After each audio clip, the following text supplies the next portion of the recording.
Bueno, mi intención era poder hacerlo más intercambiado, más dialogado, más criticado, pero bueno, eh, nos iremos acomodando. En el tema del seminario central, que es las relaciones del psicoanálisis con los avances de las disciplinas vecinas de orientación científica, yo les había dicho la vez pasada que presenté un panorama general. Si hay cuestiones, objeciones, preguntas para hacer sobre lo que presenté, levantan la mano y las encaramos ahora porque la otra vez no hubo oportunidad. Pero no voy a trabajar neurociencias. Lo que voy a trabajar es algo así como relacionar el psicoanálisis con las ciencias de la vida en general, no acotado a neurociencia. Genética también, endocrinología.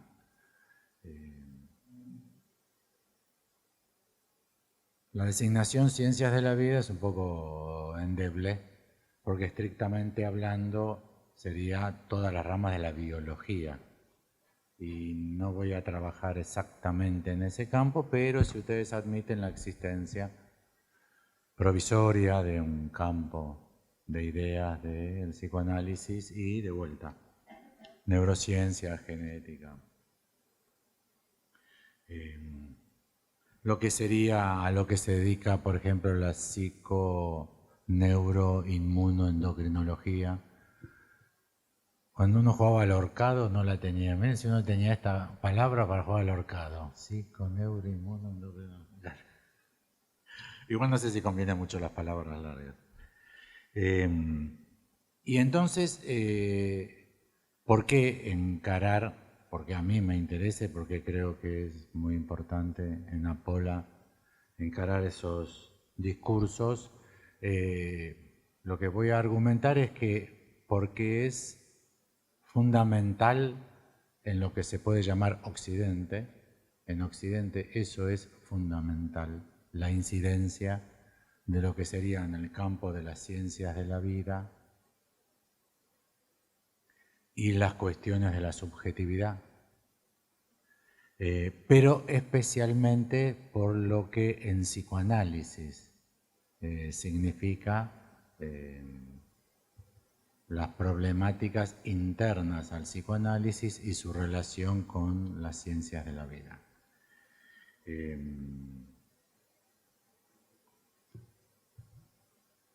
Primero, un acotamiento,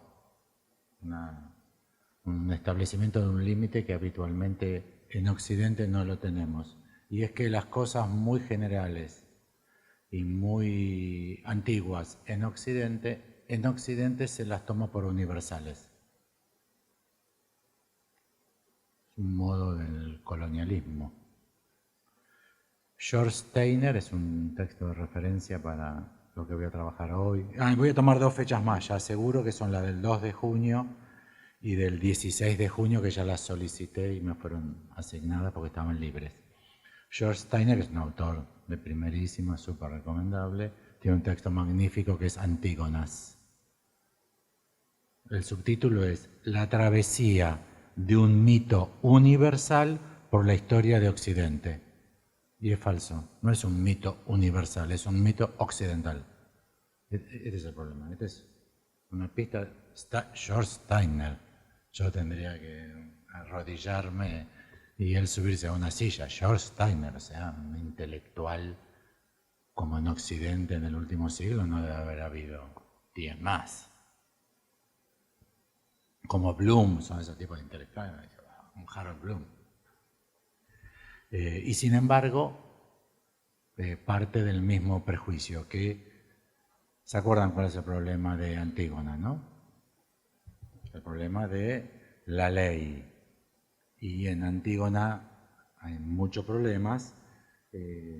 ¿Se puede poner el power? Un segundo. Bueno, recibirán el power cuando reciban el texto. Hay una bibliografía también para repartir. En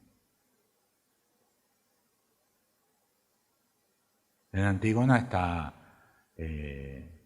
la distinción entre la ley de la tradición familiar y la ley social de convención,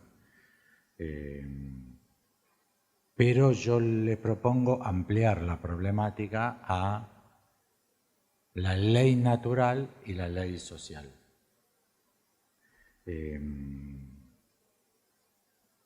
Podría también oponerse entre innato y aprendido, porque lo que proviene de la ley natural es innato y todo lo que es aprendido sería... O sea, ¿entienden la contradicción que sería decir que uno aprende la ley natural? La ley natural es la dotación con la cual uno nace. También se puede decir physis y nomos.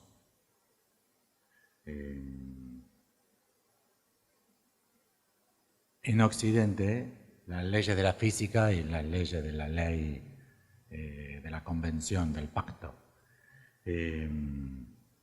Incluso a este problema, el de la physis y nomos, se les puede articular como otro borde del mismo campo, el problema que se llama isonomía, que es si todos somos iguales ante la ley iso-nomos, ¿no? Y la isonomía. Este problema surge mucho en el siglo V a.C., en lo que hoy se llamaría Grecia, la Hélade, ¿no? Atenas y ciudades vecinas, justamente por el problema de la democracia. Todos somos iguales ante la ley. Ese es un problema que se agrega a la ley natural y la ley convencional.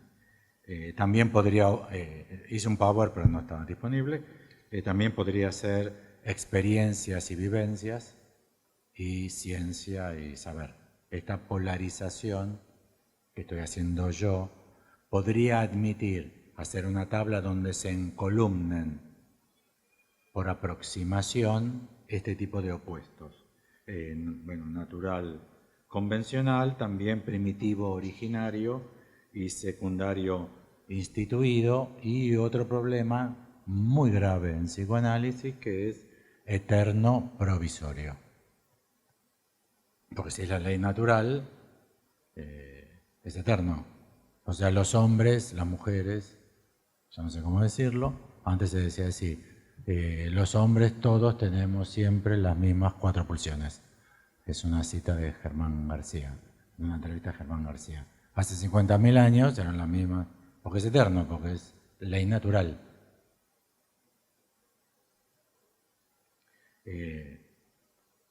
En algunas otras oportunidades, hace muchos años ya presenté algo de esto. ¿Ya está? Bueno. Bueno, ahí está.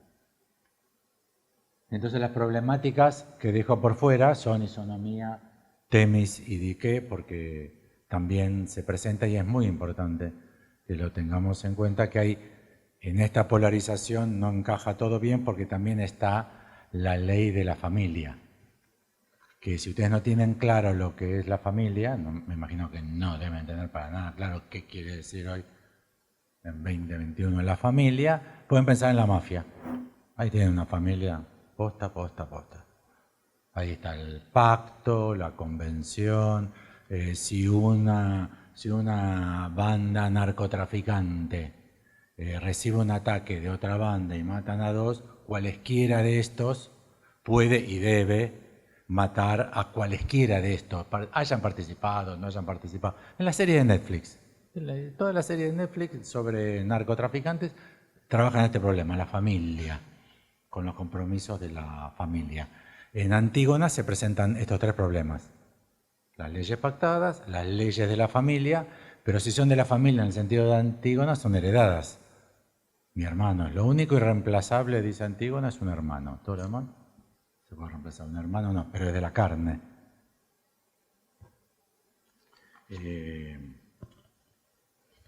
Y en psicoanálisis, el tema que estoy tratando, psicoanalítico, pues, no tendría yo derecho alguno a trabajar esos temas que me exceden, aunque los estudios de 50 años, que me exceden igual, es el concepto de pulsión de Freud, el concepto de goce de Jacqueline Miller, especialmente en sus versiones mortíferas, que son las únicas que importan verdaderamente, que es la pulsión de muerte y el goce mortífero. Es decir, pulsión de vida en psicoanálisis no se utiliza y nunca se utiliza clínicamente. No hay ningún problema clínico con la pulsión de vida. El problema clínico es la pulsión de muerte.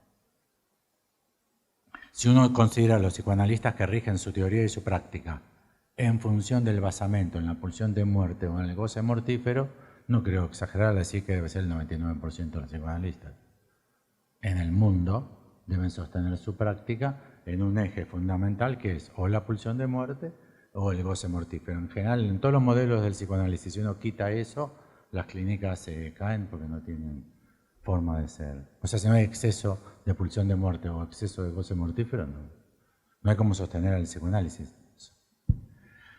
Y si el psicoanálisis se sostiene así, se sostiene en la ley natural. Y ahí viene entonces pulsión significante.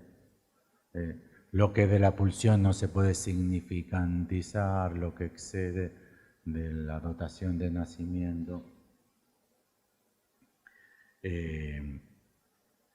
Y entonces pulsión de muerte o goce mortífero en psicoanálisis son lo real, o sea, lo que no engaña, lo único que no engaña, todo lo demás puede engañar en psicoanálisis, la pulsión de muerte o el goce mortífero. Lo inicial, está desde el comienzo. No hay ningún caso donde la pulsión de muerte empiece a los 5 años, a los 12 años, a los 25 años.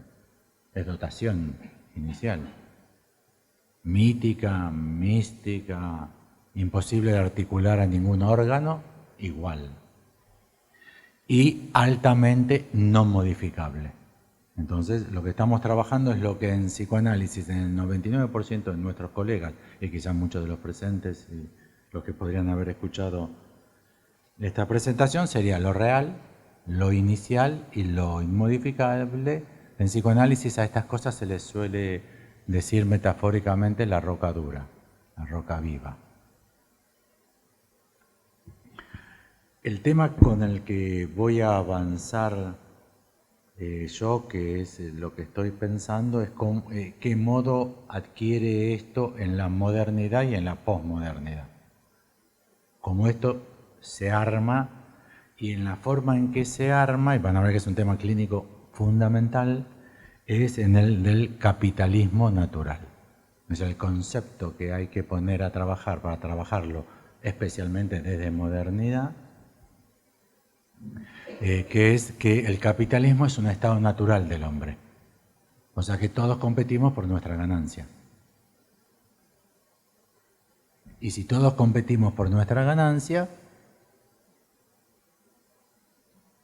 y a eso no hay un acotamiento, entonces el hombre se convierte en el lobo del hombre. La frase de Hobbes que fundamenta los desarrollos teóricos de Freud.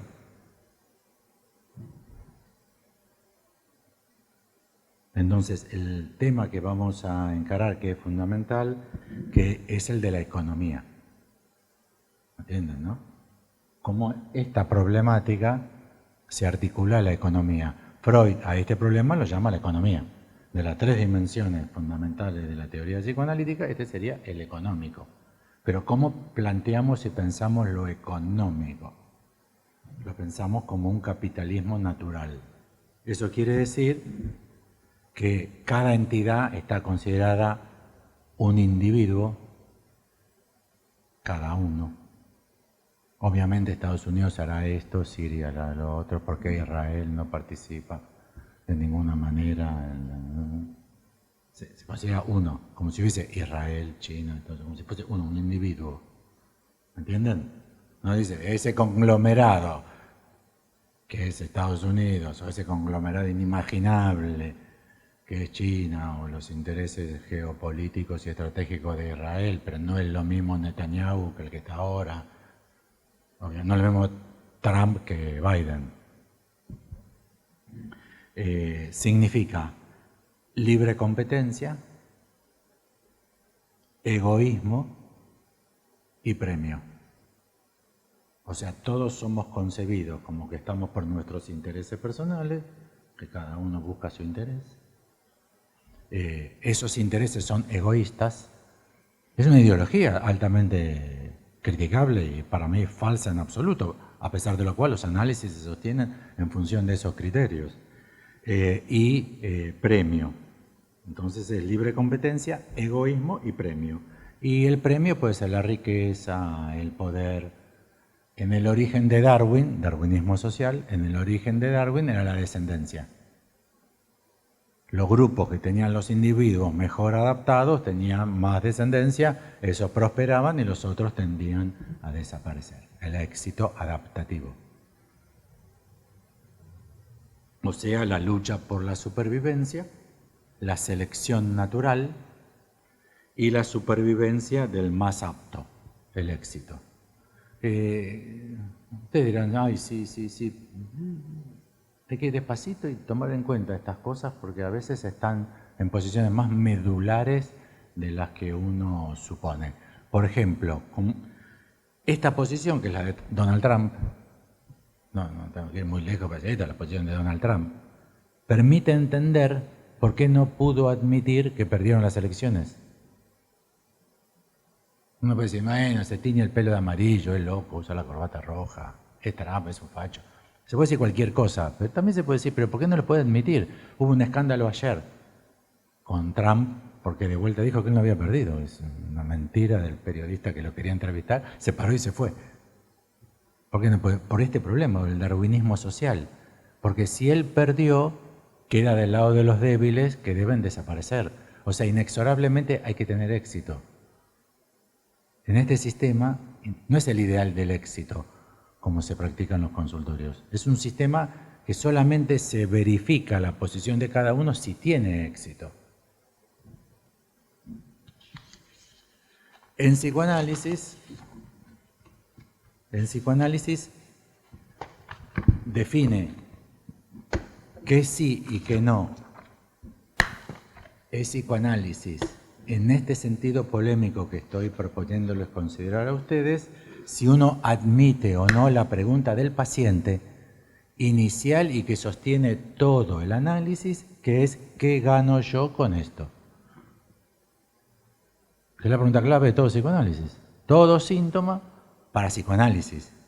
Las personas no llevan esta problemática al médico. Al médico le decís, deme la pastilla. Al psiquiatra le decís, deme la pastilla. Al abogado le decís, haga el juicio, o al sicario le decís, mátela. Y son otro tipo de soluciones para otro tipo de problemas. Cuando alguien va al psicoanalista es porque va con esta pregunta. Es la pregunta psicoanalítica fundamental que inaugura el análisis. Y es, no solamente, esto para mí es nuevo, yo hasta ahora objetaba a todos los que me demandaban frente al qué gano yo con esto, qué hago, qué repito, porque si me lo hacen, de vuelta, contrato un sicario, un abogado, voy a la fiscalía, ¿entienden? Si el vecino me ataca, no tengo que analizarme, tengo que encontrarle una solución, porque me lo hacen. Yo con mis pacientes hasta ahora, los que me demandaban análisis hasta ahora, les ofrecía desde el comienzo objetar, pero ¿por qué tendría que ser usted el que gana? Podría ser otro el que gane en lo que usted hace, ¿o no? Es una idea que... Pero ahora he dado un paso y lo quiero compartir con ustedes, y es por qué todo acto tiene que estar justificado por una ganancia. Eso se llama capitalismo natural. ¿Entienden que es juntar la ley natural, el darwinismo, a un darwinismo social interpretado en las discusiones ideológicas de más alto nivel, las metapolíticas, ya no tanto, pero hasta hace 20 años había muchos que decían que inexorablemente el capitalismo se iba a imponer en todo el mundo y para siempre. Vaya a saber Dios porque alguien podía decir una frase así, que es increíble que alguien supiese cómo iba a ser el futuro de toda la humanidad. Pero la idea que estaba en la base es el del capitalismo natural de un darwinismo social. Se va a adaptar, en lo mejor adaptado, va a proliferar en todas partes y va a hacer que desaparezcan todas las otras especies menos exitosas. Disculpame, pero lo que decía recién, lo entiendo yo, tiene que ver con lo que Freud trabaja como beneficio primario y beneficio secundario. Sí, el beneficio primario y secundario de la enfermedad o del síntoma. Si uno le quita eso a Freud, se destartala, es como sacarle las 4 columnas a un edificio. Freud se cae así, ¡piu! Porque para Freud tiene que haber un beneficio, porque Freud es alguien que ha no solamente participado absolutamente, en forma absolutamente ciega en este modelo, sino que es uno de los autores que terminó sosteniéndolo con más firmeza. Un ejemplo. Estaba buscando en Infancia e Historia el fin de la experiencia. Me enredé con eso y fui a mis notas de este libro. No le quedé mucho tiempo porque... Página 53 de Infancia e Historia. Estos episodios, Montaigne y Rousseau. 2 experiencias de la vida de Montaigne y de Rousseau.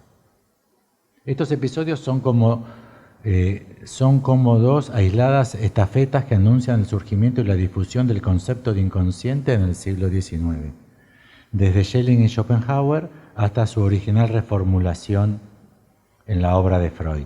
Este concepto nos interesa solo por sus implicaciones en cuanto a una teoría de la experiencia, es decir, como síntoma de un malestar, ya que ciertamente en la idea de inconsciente, la crisis del concepto moderno de experiencia, saltea unos renglones, alcanza su evidencia máxima, como lo muestra claramente su atribución a una tercera persona, a un es, en alemán con mayúscula, el yo. Dice Agamben. La experiencia inconsciente, de hecho, no es una experiencia subjetiva, no es una experiencia del yo, y yo está con mayúscula, que es la teoría de Apolla, pura, estrictamente, pero no es la de Freud, porque no puede ser la de Freud por el problema del beneficio. Y el problema del beneficio es clave, el problema del beneficio y del éxito. A ustedes también los debe confundir como a mí el éxito. O sea, ustedes no brindan razón al éxito. Por algo será que tiene éxito. Si tiene el consultorio lleno. Si tiene el consultorio lleno, ¿qué?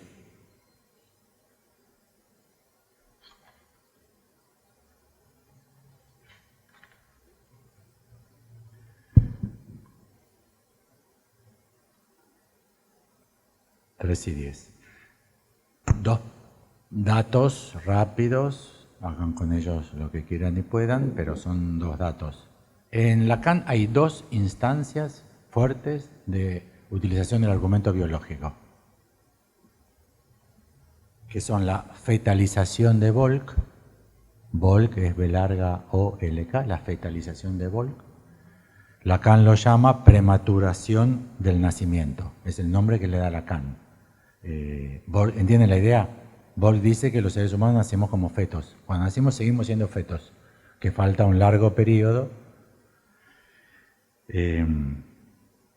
que Lacan lo utiliza para sostener el estadio del espejo. Es muy interesante, ¿eh? Si leen Volk, se consigue, yo lo tengo, el paper, se lo conseguí hace 20 años, ahora debe ser facilísimo conseguirlo. Volk dice, evidentemente la raza negra es superior a la raza blanca. Por la fetalización. Por ejemplo, nosotros no tenemos la pigmentación, vos agarras un bebé recién nacido, lo pones al sol y tenés churrasco a las 2 horas, es un asado para comer. Y lo otro que utiliza Lacan, muy importante también para el estadio del espejo, es, aunque no lo crean, la chistocerca gregaria, la langosta migratoria o la langosta del desierto. Lacan lo trabaja muchas veces. Saltamontes, se lo conoce también como saltamontes, es el de la nube. ¿Saben cuál es la langosta esa que hace las nubes de langosta? Las que invaden, en el Cuerno de África, mueren millones de personas todos los años porque están, ¿cómo se llaman? Enjambres. El enjambre o la nube, Lacan lo llama la nube, y efectivamente en internet se llama la nube. Es nube porque tapa el sol. Son entre 40 y 50 millones de individuos. Pero el saltamontes es solitario. Ahora, si cuando nace hay otro saltamontes cerca, porque hay mucha alimentación, buena humedad y mucho pasto, entonces muchos huevos proliferan y se hacen muchos bichitos. Lacan dice, sí se ve es marrón, se convierte en marrón. El cuerpo es más largo y las alas más cortas. Si no ve a otro, queda verde, chiquitito. O sea que Lacan dice, fíjense ustedes la incidencia de la mirada en el mundo natural, objetando lo innato.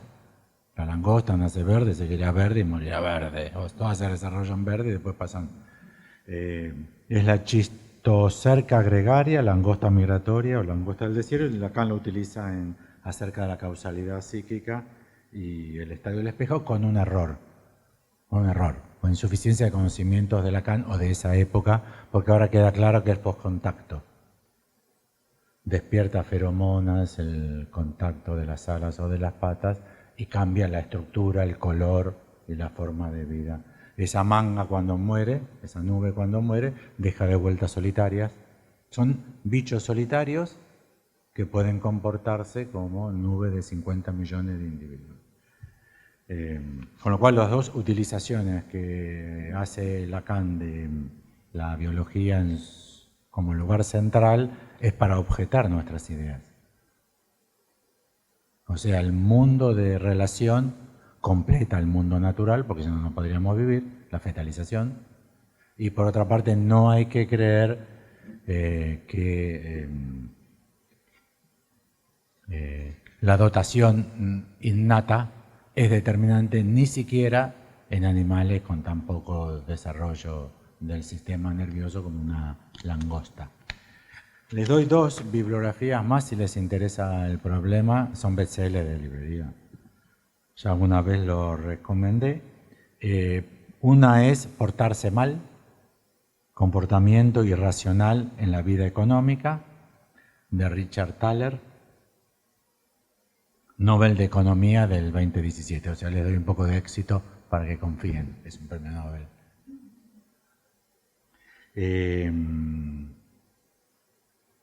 Y lo que demuestra este economista, Richard Thaler, T-H-A-L-E-R, es portarse mal. O sea, no es cierto que la gente en el circuito económico se comporte buscando su propio beneficio. Es falso. Entonces él hace cómo se compran acciones, cómo se venden empresas, cómo se elige coche, cómo se consume, y todo es absolutamente negativo para el bolsillo de cada uno. Ni que hablar de Rusia hoy, ¿no? Los beneficios económicos que obtiene Rusia hoy son menos 87.000 millones. La economía de Rusia va a quedar devastada absolutamente. O sea, si es por negocio, habría que haberle dicho a Vladimir, quédate en casa. Estamos bien así. Estamos un poco flojitos, pero estamos bien. Ahora va a quedar una economía. O sea, no se hacen las cosas por beneficio económico. Premio Nobel de Economía. A pesar de lo cual, ustedes deben haber estado siempre convencidos de que la gente busca su comportamiento económico, se llama optimizar o maximizar. Y el otro libro que les recomiendo es El Cisne Negro, el impacto de lo altamente improbable, y él lo que trabaja es el gurú. El autor es Nassim Taleb.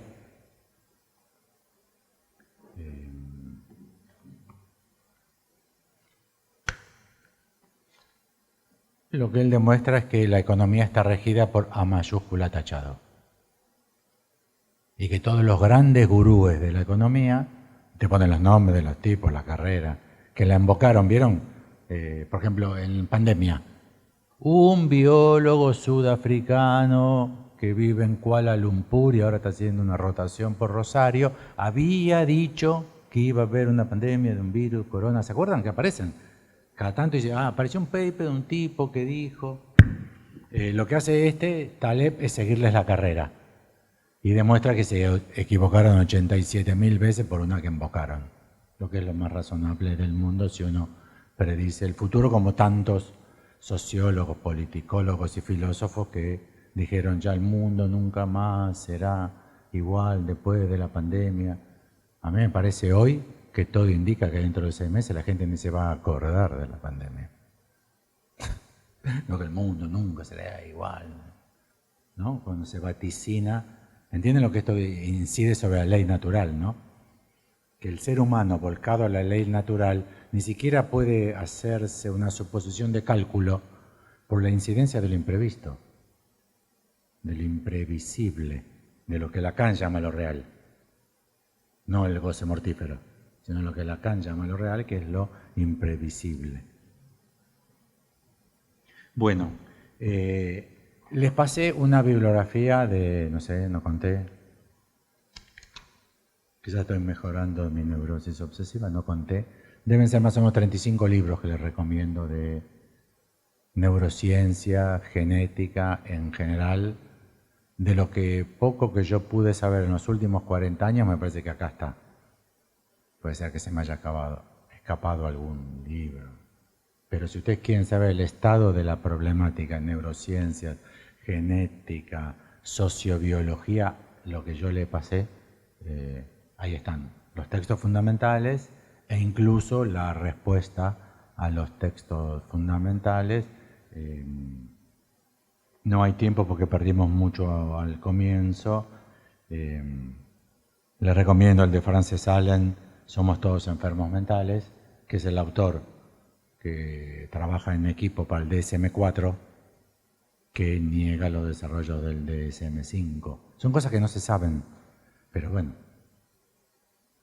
Eric Kandel, que es el biólogo de referencia de todos los psicoanalistas, APA, Deva, Escuela Freudiana de Buenos Aires, todos esos psicoanalistas adoran a Eric Kandel, porque Eric Kandel lo que hace es toma el sistema nervioso central, realiza el proyecto de Freud y lo superpone al huevo del individuo psíquico del yo y el ello y establece como conciencia, hipotálamo.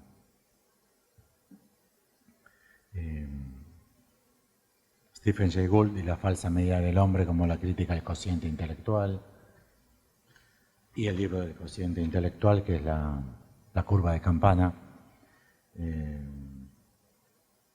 Somos nuestro cerebro, de Saab, y Marcus, no somos, yo no soy un cerebro, etcétera, etcétera. Después hay un libro muy interesante de Rose y Rose, Genes, Células y Cerebro, la verdadera cara de la genética, biomedicina y neurociencias. Estos son dos comunistas, dos afiliados al PC, que su ideología es comunista, y hacen una crítica desde el comunismo, muy, muy interesante. Con el comunismo tenemos ese problema. Las ideas son falsas porque desapareció. ¿Entienden? No tuvo éxito. El capitalismo es el que dice la verdad porque tuvo éxito. Así pensamos, pero es un problema grave en la clínica.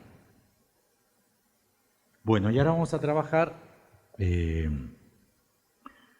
Diego Golombek, las neuronas de Dios. No sé si ven, hay dos triángulos con rayitas que salen, no sé qué quiere decir, son dos triángulos con equiláteros.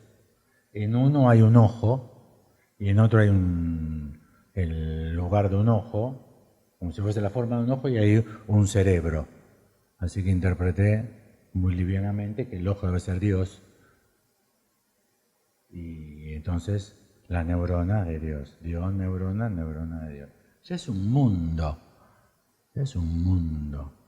Digo que Dios mire. ¿Dios mira o escucha? Si hay algún cristiano entre los presentes o que haya tenido educación cristiana en su momento, ¿no hay pecado en pensamiento? Así que a Dios no le hace falta ni ver ni escuchar, te la lee. Si vos estás pensando en relaciones sexuales con tu hermana, Dios se entere, te castigará, y sos un pecador, y Dios lo sabe, porque es pecado en pensamiento. Con lo cual, ya poner ojos, es un problema que está muy fuerte en Freud. Para Freud también la experiencia siempre está tipificada fuertemente como visual. Bueno, Diego Golombek nació en el 64. Les doy el currículum para que vea que es exitoso. O sea que está súper adaptado. La supremacía del... Es doctor en ciencias... el currículum que tiene. Es doctor en Ciencias Biológicas por la Universidad de Buenos Aires. Se desempeña como profesor titular de la Universidad Nacional de Quilmes, donde dirige el laboratorio especializado en cronobiología. Esto es lo que trajo a idea Apertura cuando vino. Los estudios de cronobiología. O sea, las relaciones de la vida, de nuestra vida y el tiempo. Es el que dijo que los chicos tienen que ir un rato más tarde al colegio. Manes también tiene esa teoría. Que los chicos estarían mejor si en vez de las 7:30 entrasen a las 9. Por la cronobiología. Los cuerpos de los adolescentes se despiertan más tarde. Y es investigador superior del CONICET. Fue presidente de la Sociedad Argentina de Neurociencias, coordinador del Programa Nacional de Popularización de la Ciencia y director del Instituto Nacional de Tecnología Educativa. Era como los generales de la película. Tenía 37. Además de su labor como científico, tiene una reconocida trayectoria como divulgador de la ciencia en diversos ciclos televisivos y medios gráficos. Es autor de varios libros y uno de los organizadores de TED, las conferencias TED por Río de la Plata. Entre muchas otras distinciones, recibió la beca Guggenheim, el premio Kalinga UNESCO, la máxima distinción mundial de divulgación científica, lo googleé y sí, la recibió, es el Nobel de la divulgación. El premio CONEX, el Premio Nacional de Ciencias Bernardo Hussein, ya habría que pararse. La Orden de Palmas Académicas del Gobierno de Francia y el curioso, aunque académico, Premio IG Nobel, que es el Premio Nobel para el humor en ciencias. Bueno, y de Golombek vamos a trabajar entonces, tiene 30 libros y aparte dirige La Ciencia No Ladra, que es la colección de libros sobre ciencia. Vamos a leer, él tiene un libro que se llama, un libro con otros autores que se llama Demoliendo Papers.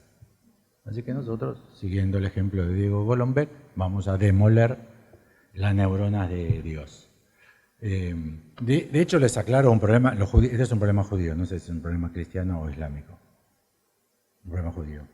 No escribimos Dios a la sanfazón los judíos. Tenemos un problema con la escritura de Dios, porque no se escribe. Hay que andar con cuidado. Entonces te das cuenta de qué grupo es el judío con el que estás por cómo lo escribe. Si son ortodoxos, nunca van a escribir las 4 letras. Y él escribe las neuronas de Dios con D minúscula. Pero adentro todo el tiempo el libro es Dios con mayúscula. Ustedes me podrán decir, ¡ay, qué boludez! Para ustedes, discúlpenme. Bueno, en la página 25 empezamos demoliendo papers. El hecho de utilizar, en la cita al pie 15, el hecho de utilizar ejemplos eminentemente cristianos es pura casualidad. 2 puntos. Allí están las versiones de Mahoma o de Abraham para demostrar que este fenómeno místico es absolutamente universal y va mucho más allá de cualquier rito o religión particular. O sea, para Golombek, si es islámico, cristiano o judío, es universal. Es una monstruosidad. Tan China, ¿vieron China? ¿Vieron India? ¿Vieron, no? África, ¿vieron África? ¿Vieron que hay África? Los pueblos aborígenes. Ahora hay un juicio por la matanza en el norte, tremendo, tremendo. Porque en la conquista del desierto nosotros nos enteramos de la de abajo, la monstruosidad. Hubo otra igual arriba. Y para Golombek entonces es universal si es monoteísta, judío, cristiano o islámico. Es tremendo. Esto es un libro de 2022. Por ejemplo, entre hinduismo y budismo está el 25% de la población universal del mundo. El 25%, solamente hinduismo y budismo. Por otra parte, no sé si alguna vez lo estudiaron, ¿qué es religión? No es fácil decir qué es religión, ¿eh? ¿Quién es creyente? ¿Ustedes son creyentes o no son creyentes? No. ¿En el inconsciente no crees? No. No sé. Bueno, ese es el problema. Bueno.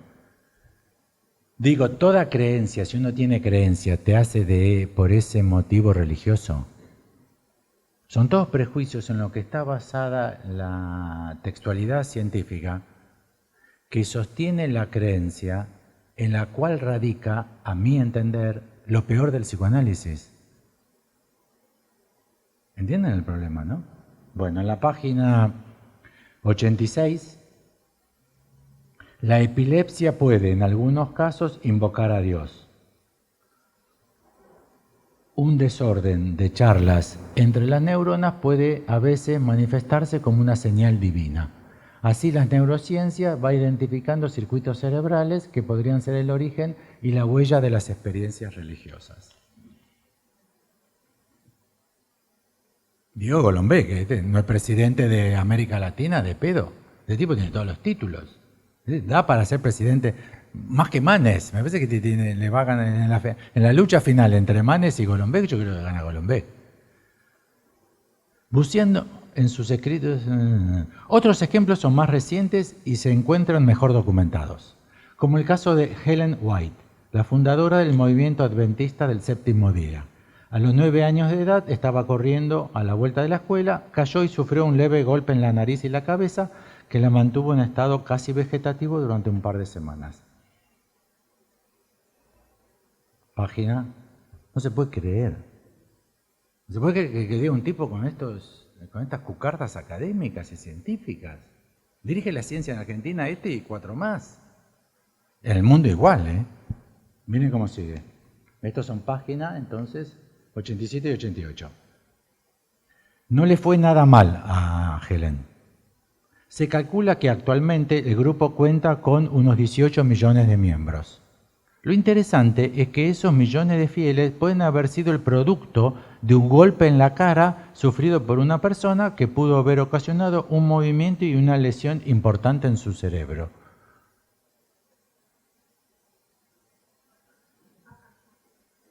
Admito que a Helen le pudo haber pasado eso, no tengo por qué creerlo, pero lo admito, no tengo problema. Se cayó y se golpeó la cara, ni siquiera la cara, no el...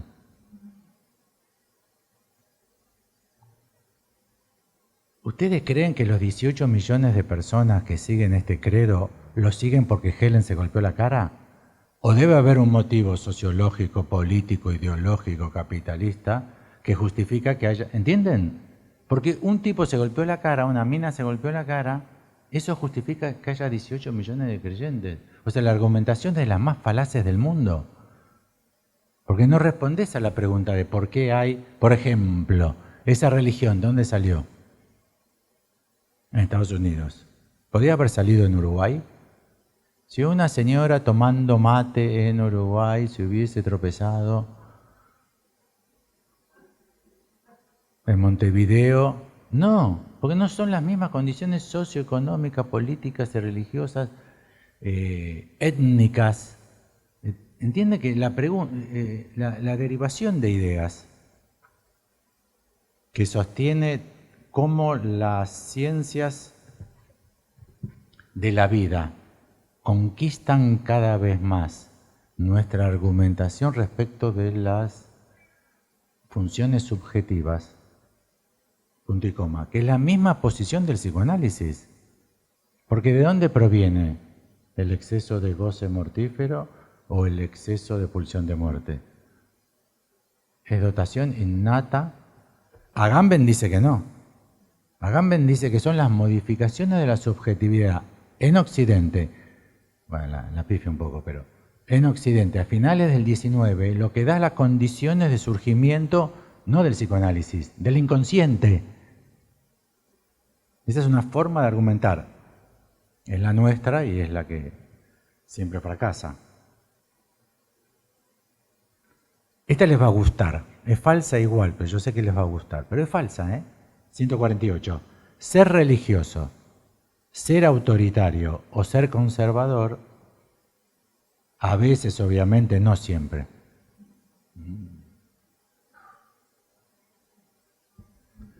Vienen de la mano, por lo que algunos autores hablan de la tríada de los valores morales. Si hilamos fino, el factor religiosidad puede descomponerse en otros que también tenderán a heredarse en conjunto. Una orientación hacia la espiritualidad, una tendencia al misticismo y creencias sobre lo natural. La ciencia es sinónimo de poner números y todas estas variables los tienen. Se utilizan diferentes escalas que se miden haciendo preguntas a la gente y otorgando un puntaje de acuerdo a las respuestas. Hay estudios que han investigado la influencia genética en el caso de la tríada moral.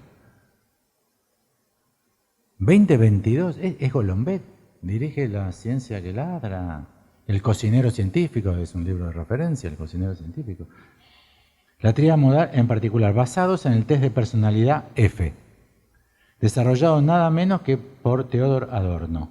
Resulta que este índice F sube y baja de acuerdo con el coeficiente de inteligencia, lo que indica el carácter heredable del autoritarismo. Página 149. Yo no me alcanzan los signos de admiración para poner, sigo en la mesa. Bueno.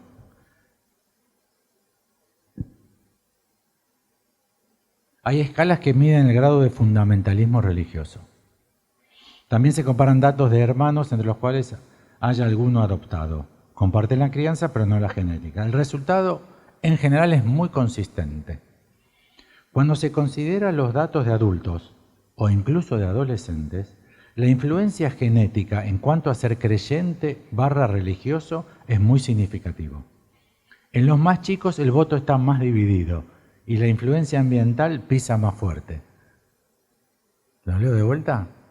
Porque parece una boludez de las que dice Golombek, entre chistes, sartenes, huevos, genes. Él hace así este jueguito de malabares. Página 150 al pie. El resultado en general es muy consistente. O sea, la ciencia lo avala. Dos puntos. Cuando se consideran los datos de adultos, la influencia genética en cuanto a ser creyente religioso es muy significativa. En los más chicos el voto está más dividido y la influencia ambiental pisa más fuerte. ¿Ok? Entonces, en los adultos la posición religiosa es por genética, en los chicos no. Bueno, ¿estamos? Ahora, somos 10, podemos hacer casi una biografía de cada uno de nosotros. Escúchenme, ¿no es que los chicos son los creyentes? ¿Quién cree en Papá Noel? ¿Quién cree en Papá Noel? Los chicos. Los chicos se dicen a sí mismos, ¿vos todavía crees en Papá Noel? ¿En los Reyes Magos? ¿Que el abuelito cuando se murió está en el cielo? ¿Quién cree en eso? ¿Quiénes son creyentes? ¿Los chicos o los adultos? ¿Entienden la falacia argumentativa que rompe con las consideraciones más elementales, pero son las convincentes? Ustedes dirán, no, yo no. No sé cómo hacen ustedes con la pulsión de muerte. Y si no trabajan con la pulsión de muerte, no sé cómo se las arreglan, ¿eh? O el goce mortífero. Bueno, después tenemos el caso de Dean Hammer. En Golombek aparece con ustedes el gen de Dios. Página 151. Dan ganas de decir, pero pará, Dieguito, ¿eran neuronas o son genes? Las neuronas de Dios, el gen de Dios. El gen de Dios es el B corta MAT2. Si quieren anotar, B corta MAT2. Es el gen de Dios. Si ponen en Wikipedia, en general, no es un gen, es un alelo. Ustedes saben cómo es el problema de la genética. No es un gen, son muchos. Bueno, según el genetista, Dean Hammer, ¿saben cuál es? Es el genetista del gen homosexual. Es el mismo, es el del gen homosexual. O sea que los homosexuales tienen un gen que lo heredan. ¿De quién lo heredan? De la mamá. Sí, de verdad. Lo heredan de la mamá. Según el genetista Dean Hammer del Instituto Nacional de Cáncer de los Estados Unidos, ¿ven del Instituto Nacional de Cáncer de los Estados Unidos? Eso es como te venden el éxito y el prestigio. Si dijese de una casa de estudios medios en La Paz, Bolivia, voy a decir, bueno, también, qué sé yo. Pero esto es, y todo con mayúscula, Instituto Nacional del Cáncer de los Estados Unidos. No, pero ustedes, todo compramos, ustedes no compran mercadería. En el principio fueron los genes, o más bien el gen. Sí, señores, el gen de Dios. Tiene nombre y responde a las siglas BMAT2. ¿Qué dice Diego Golombek? A mí me parece que dice, sí señores, dos puntos, el gen de Dios. Tiene nombre y responde. Si no lo llama, responde, porque hay dioses que responden y hay dioses que no responden. Es simpático, Diego, por eso recibe el premio Nobel al chiste en ciencias. Y responde a las siglas de BMAT2. Está jugando con el tetragrametón y AB. El nombre de Dios prohibido para decir, pero no podía. Página 156. Pero recordemos mi experiencia con la secuenciación genética, que siempre debe considerar la letra chica del contrato. 1. En general, nunca un solo gen genera algo. 2. Es raro que un gen cause. 3. Nunca, pero nunca debemos olvidar la máxima según la cual estamos condicionados por dos universos. O sea, todo lo que dijo en la página anterior es mentira.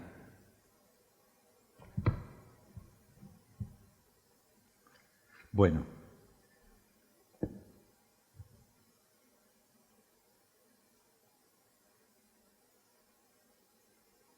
Entonces, el problema en psicoanálisis hoy, y siempre porque así nace el psicoanálisis, es qué lugar. Si se admite la polarización, se admite que haya causas, orígenes, comienzos, fuerzas determinadas por las ciencias de la vida. En Freud sería sustancia viva, en la modernidad serían neuronas, genes. Les di el párrafo de esquizofrenia y espiritualidad. Bueno, hay uno que también cita que en general todos los que originan las religiones son esquizofrénicos. Y pone casos de San Agustín. Ellen White lo leí porque es el más simpático de todos. Pero bueno, se las debo. El origen está fundado en el cuerpo.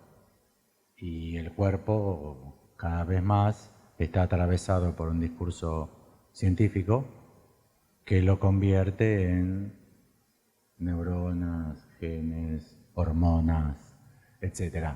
Lo que les propongo es que los más prestigiosos, Hammer es una persona absolutamente criticada, desvirtuada.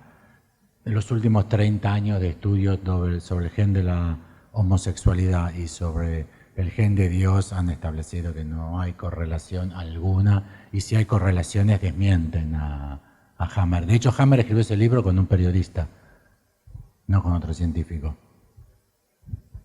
Entonces lo que le quiero proponer pensar es en el avance de las ciencias de orientación científica a lo que hace a ciencias de la vida, a lo que hace a lo que Freud comprendía con sustancia viva, neuronas, genes, hormonas, etc. Lo que hay hoy como exitoso y prestigioso es aquello que sostiene un mito argumentativo propio de nuestra modernidad y que continúa exagerado en la posmodernidad, que es el capitalismo individual y es el individuo condicionado por sus intereses egoístas, que si están bien planteados debe tener éxito. ¿Entienden que esto incluso ataca el problema de las demandas de análisis por fracaso? ¿Entienden, no? Yo vengo a verlo porque me cago de hambre y no tengo un peso. He fracasado económicamente. Eso se lo toman naturalmente como insomnio. O jaquecas. O anorgasmia. Pero eso porque se sostiene que debe haber éxito. Y ese éxito está en la base de lo que consideramos el beneficio, que es la lógica de yo debo ganar algo con mis síntomas, con mis repeticiones. Si yo lo hago es porque gano algo. Y lo que les quiero proponer en la próxima, vamos a trabajar 2 libros de Marshall Sahlin, uno de los más activos intelectuales norteamericanos, es el que organizaba las marchas pacíficas no hippies en contra de la guerra de Vietnam. Marshall Sahlin. Uso y abuso de la biología y la ilusión occidental de la naturaleza humana. La ilusión occidental de la naturaleza humana del Fondo de Cultura Económica se consigue. Yo me compré el libro, se consigue. Es un librito espectacular. Marshall Sahlin, Uso y abuso de la biología, es el que le contesta a Wilson, el libro que presenté en apertura sobre sociobiología de Wilson, que Wilson lo publica en el 75, es el mismo caso que Stephen Jay Gould. Y Sahlin le contesta en el 76 sobre todas las falacias argumentativas de la utilización de la biología, y el ejemplo fundamental de Sahlin es Freud. O sea, la falacia argumentativa fundamental de la modernidad.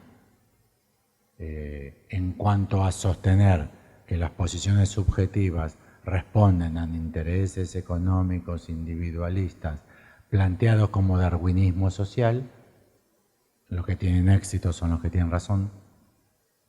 Es una ideología esa, ¿eh? ¿Entienden? Si nos matan a todos, ellos tenían razón.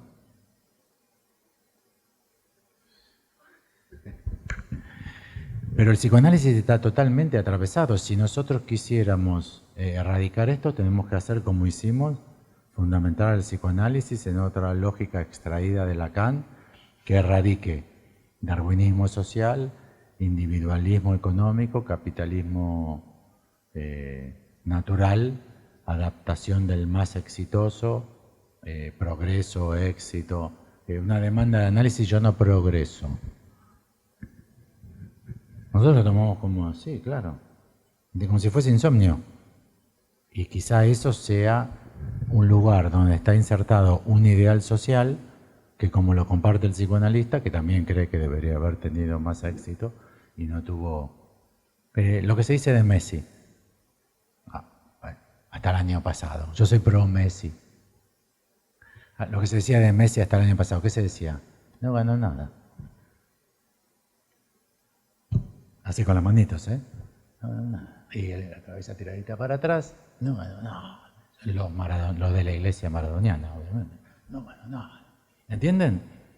O sea, la clave del éxito, medida vayas a saber cómo, se referían al Mundial para Argentina. Pero el no ganó nada está errado, no sirve, no, está descartado, no ganó nada.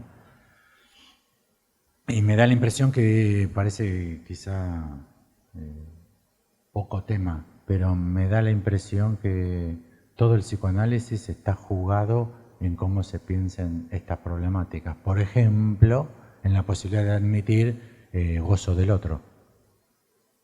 Si no criticamos toda esta que es la base fundamental de nuestra ideología y que la posmodernidad ha acentuado, porque cada vez se hizo más económico, como dicen en la cháchara, es la economía, boludo. ¿No se dice así? No sé quién lo dijo alguna vez, que se lo repiten todos, para criticar o para avalar a alguien, es la economía, boludo. O sea, si económicamente va bien, se dice también la platita. La platita es económica, y cosa que es una falacia argumentativa total. Han perdido elecciones presidentes que tenían la mejor situación económica, por ejemplo, Bill Clinton. Bill Clinton había recuperado toda la deuda externa yanqui y la había pagado cash en efectivo y perdió las elecciones. Quizá por la Lewinsky, por los cigarros de Cuba. No sé si me entienden. Pero lo que les quiero proponer es que parece que nos alejamos, pero en la posmodernidad esto se ha acentuado porque el individualismo ha preponderado más que en la modernidad. Ahora efectivamente cada uno tiene que tener su playlist, cada uno tiene que tener su forma de vestir, cada uno tiene que tener su arte o su gusto definido, cada uno tiene que tener su deseo. Cada uno tiene que tener su deseo. Si alguien no tiene su deseo es patológico. No sé lo que quiero, no, algo tiene que querer. El psicoanalista supone ahí siempre represión. Pero porque no se admite que el deseo del hombre es el deseo del otro. Se lo considera individual. Entonces, como el individualismo ha preponderado y la versión económica del éxito, ¿cómo se dicen los fanáticos de la música? Melómano. Pero se caga de hambre. Pobre el tío. Sí, mucho melómano, pero si mi viejo no le da guita todos los fines de mes. ¿Entienden? Y ¿tienen algún argumento que gane a eso? El otro día se presentó un artista, no sé ni quién es, en Argentina, no tengo la menor idea, una chica, joven, 20 años. Y en el primer show juntó 15.000 personas. Y todos los diarios decían prometedora carrera, pero no decían la calidad de la música. Es el éxito económico medido desde esta perspectiva, que es egoísta, adaptativo y que por cierta dimensión de acumulación. Sin esto incluso el diagnóstico del caso se complica. Entonces, si nosotros quitamos esto, ¿cómo diagnosticamos? ¿Entienden, no? Son los fundamentos discursivos fundamentales a partir de los cuales nuestra práctica está regida. Muchas veces discutiendo casos, conversando en casos, con algunos colegas o en Apola, se llega a la situación de decir, che, qué magnífica lectura que se ha podido hacer del caso, cómo se entresaca el caso de lo que es muy difícil ver, pero esas cosas son muy difíciles de ver porque estamos sumergidos en estas modalidades ideológicas y discursivas que impiden ver justamente el caso, que es, por ejemplo, la falacia argumentativa del científico más prestigioso de un mercado.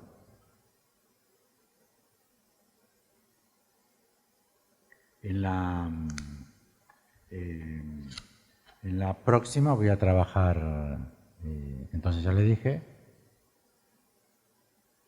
Sahlins Marshall. Y la otra que quiero trabajar con ustedes en la siguiente es Susan Blackmore, La máquina de memes. Y no es una chica que hace dibujitos para poner en las redes, es un término de Dawkins, del gen egoísta. Bueno, un libro fundamental es El gen egoísta, 1976. Es uno de los textos fundamentales, Sociobiología de Wilson, el gen egoísta. Ven que ya está puesto que el gen es egoísta.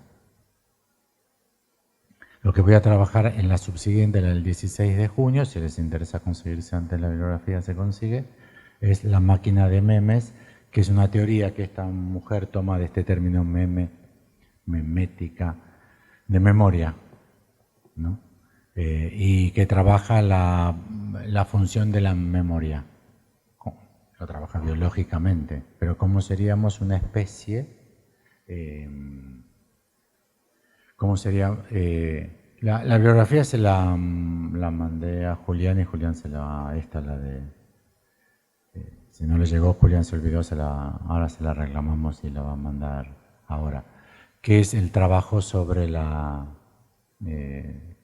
concepción biológica de la memoria y en ese sentido cómo se articula la teoría de Freud y la teoría del significante de Lacan. Lo que les propongo de otro costado es que la teoría de Lacan que nosotros obtenemos de su lectura es inviable y no prosperará si no se objeta absolutamente estos principios que constituyen nuestro entorno científico. Se dan cuenta que estoy tomando esto como avances científicos, aunque estoy objetando la cientificidad de lo que se dice, porque es todo globo, todo título, y después cuando se lee lo que está debajo de la neurona de Dios son cosas absolutamente injustificadas, no serias, contrariadas por la mayor cantidad de estudios disponibles de otros científicos. Pero es el avance científico, o sea, es cómo el discurso de la ciencia nos incide y lo que se considera hoy discurso de la ciencia.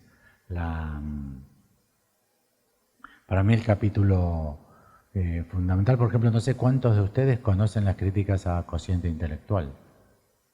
Todavía hoy se usa cociente intelectual. Apareció una nena en la India que tiene más cociente intelectual que Einstein. ¿Vieron que siempre dicen así? Que tiene más cociente intelectual que Einstein. Como si Einstein fuese la vara de medida del cociente intelectual. Y la medida de cociente intelectual es absolutamente objetable. Es una chantada ideológica neocolonialista occidental, yanqui, centroeuropea, patética, que ninguno de nosotros aprobaríamos, porque estamos en otros ámbitos socioculturales, ideológicos, religiosos, pero que se sostienen. También, y para terminar, si uno logra meterse y avanzar y animarse con estos autores, a ver qué dice, incluso tiene la ventaja de recuperarse de cierta culpa por la flojedad argumentativa del psicoanálisis.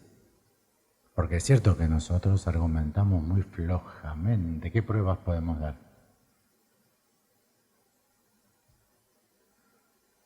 Cuando ganó Macri, muchos exfuncionarios de la gestión anterior decían: estamos un poco flojos de papeles. Flojos de papeles. Nosotros estamos flojos de papeles, ¿no? Tenemos que hacer papers de demostrar la eficacia del psicoanálisis. Chao, ¿no? Lo que quiero decir es que estamos mucho mejor dotados de papeles que los que sostienen las argumentaciones absolutamente contrarias. Bueno, estamos achicados y no salimos al campo a discutirles a los científicos porque creemos que decimos nosotros, también entre nosotros, pero ahora lo que dicen ellos no se sostiene para nada, aunque conquista cada vez más las concepciones sobre lo subjetivo. El éxito de Miller es que tomó a Lacan, lo convirtió en Freud y de Freud hizo un Freud postmoderno con el goce autista, singular y sin otro, que son los 4 pilares de la postmodernidad. Y el éxito que tiene Miller lo tiene no porque sea tan genial Miller, Trump, Milley no son tan geniales, sino porque dicen aquello que tiene una credibilidad muy importante como texto mismo. Y Miller lo que propone es esta misma idea, disfrazada de psicoanálisis. Bueno, no sé, tenemos 5 minutos para lo que se tienen que ir a las 4, no sé si hay preguntas, comentarios, objeciones. La evidencia científica, sí, es como un argumento para sostener muchas veces que son como una evidencia científica. Claro, cuando uno va a ver cuáles son las evidencias, son objetables, se pueden discutir, digamos, ¿no? Pero funcionan como un elemento de seguridad. La gente dice, tiene evidencia científica. Que es como las terapias cognitivo-conductuales. Los médicos hoy, endocrinólogos, psiquiatras, neurólogos, en Argentina dicen así: psicoanálisis no, TCC. Para casos así, psicoanálisis no, TCC. Es una frase. Los psiquiatras, los neurólogos, los pediatras, no, para casos psicoanálisis así, no, TCC. ¿Y cuál es la virtud de la terapia cognitivo-conductual? Que tiene respaldo de resultados a través de estudios científicos. No los tienen. No me animo a decirlo, pero lo voy a decir igual. Saben que no los tienen. Es mentira. Porque a veces uno cree que lo tiene, vas a la cartera y decís, no tengo un peso. Me olvidé que gasté la plata, me afanaron la guita. Pero no creía que lo tenía, pero no lo tiene. No lo tienen, no hay. No hay argumento científico. Las terapias cognitivo-conductuales no los tienen. Quizá no los tengan porque no se lo pueda tener. Y si no se lo pudiese tener, estamos en pie de igualdad. ¿Cuándo es exitosa una terapia? No son genios las terapias, son como Golombek. Si nos sentamos a jugarle al truco a Golombek, escuchame, déjame de joder. 2022. Es un libro que salió en el 2014 y que se reeditó ahora. Por eso yo me lo compré, porque lo vi en la publicidad.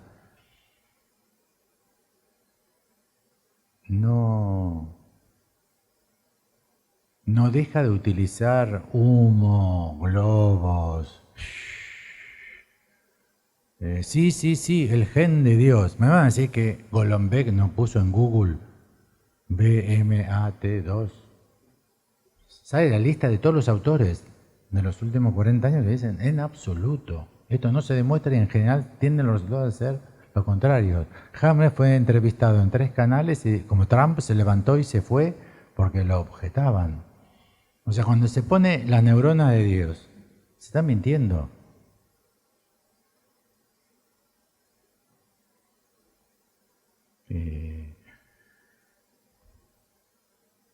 Hay que decirlo. Es claro que a nosotros nos cabe, ustedes son 8. El Diego Golombek tiene más títulos que Mahoma. Hasta el Nobel de Humor ganó, Premio Nobel al Humor. Pero me parece que el psicoanálisis está problematizado por 2 lados. Por un lado, porque se sostiene en estas mismas lógicas sobre bases de leyes naturales. Y segundo lado, el segundo costado del problema del psicoanálisis es que salimos de la discusión científica diciendo no somos ciencia como solución, no somos ciencia, somos práctica, porque perdemos. ¿Entienden por qué decimos no somos ciencia? Lacan dijo somos ciencia, Freud dijo somos ciencia. En los últimos 40 años no somos ciencia. ¿Por qué se dice no somos ciencia?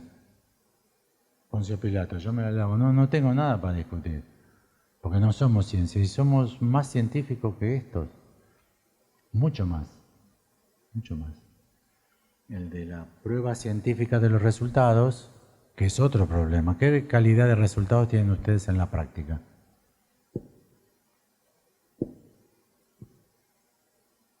No saben, no me digan que saben, porque no pueden saber.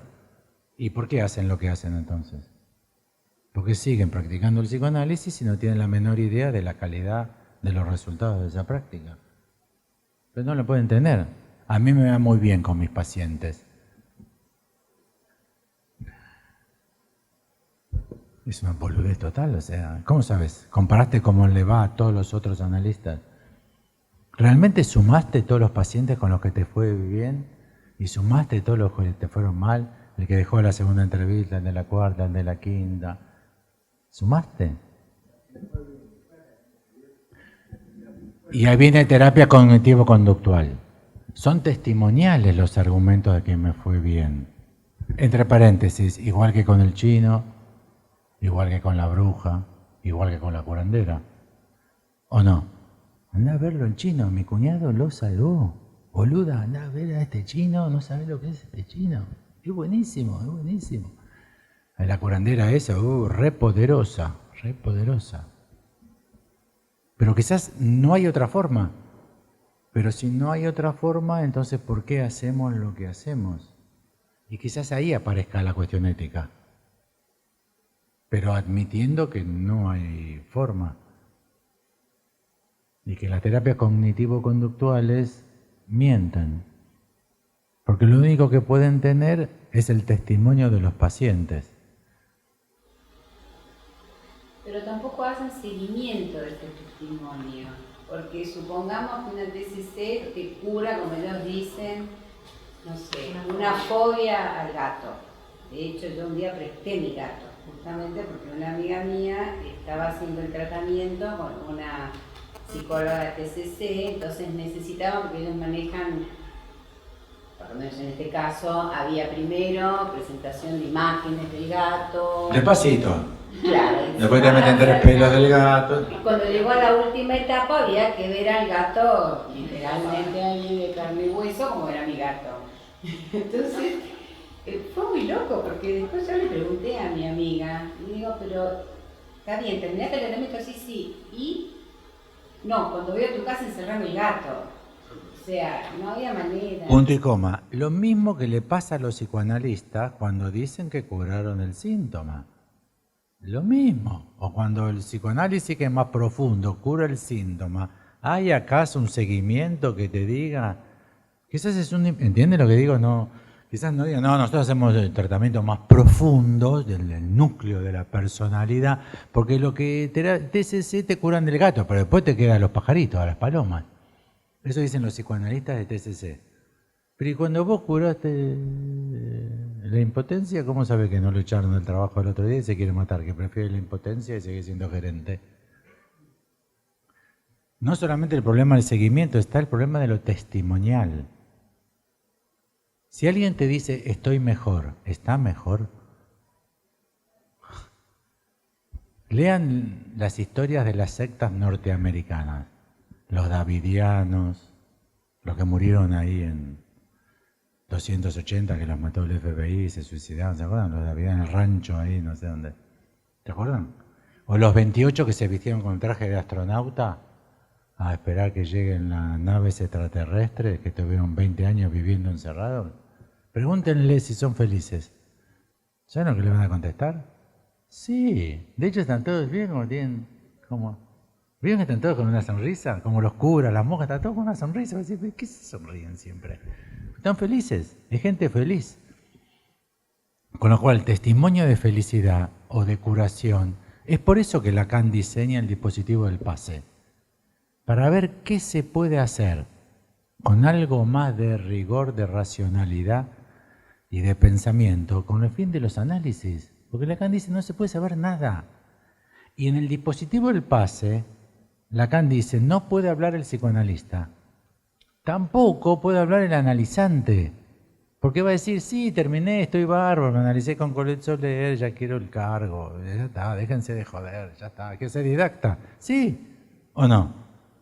Sí, con Miller, ¿qué? No, el mundo es el mundo. Entonces Lacan diseña un dispositivo donde se terceriza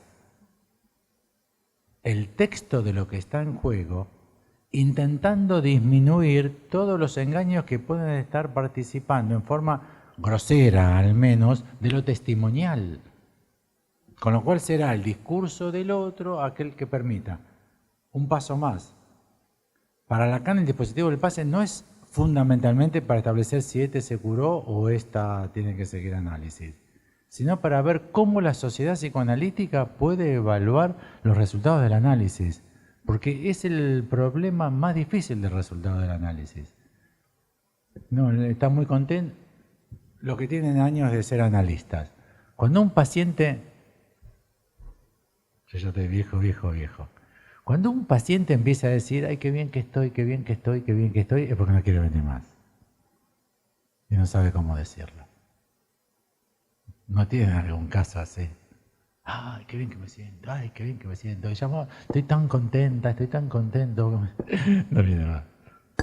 ¿Cuál es la mejor forma de no ir más a un analista? Ah, esto es espectacular, doctor. Estoy, ¿curándose? El problema, ¿se curan o no se curan? Sí se curan.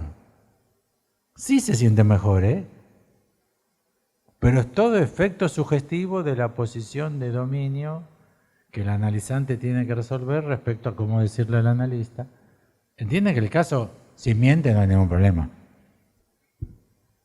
Si está hecho torta, si está peor que nunca y dice que estoy bien, no vengo más, ahí no hay problema.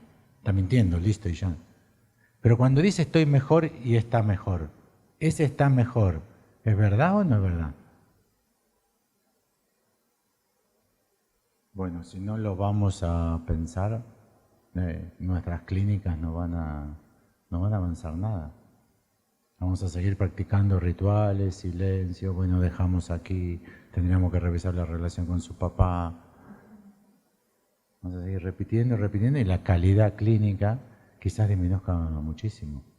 Estamos destinados a tener que pensar. Lo que yo les propongo puede parecer muy superficial, pero intento proponerles revisar los fundamentos argumentativos. Lo que se aparece con máxima simplicidad, pero porque es el argumento.